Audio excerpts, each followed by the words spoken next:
Kryeministri Edi Rama ka shpërndar disa pamje manitse me dron nga qyteti bregdetar i Vlorës, teksa vënë pa bukuritë e Vlorës, kreu i qeverisë thekson se këtë të diel qyteti do të bëhet për herë të parë me një kryetare bashkie.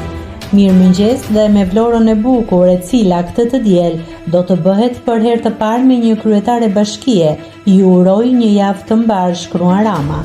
Betejë në Vlorë është mes tre rivalëve, kandidatja e Partisë Socialiste Bruna Mersini, të pavarurit të mbështetur nga opozita Dionis Sota, i cili ka një profil në sipërmarrjen turistike, dhe Gjergj Nikës, demokrat, i cili fitoi në kolegj zgjedhor të drejtën për të garuar si kandidat i pavarur, pasi KQZ dhe KAS e përjashtuan nga gara. Nëse klikoni mbi butonin subscribe, do t'ju shfaqen të gjitha publikimet tona. Ju ftoj t'i bëni subscribe kanalit, të pëlqeni videot dhe të lini komentin tuaj.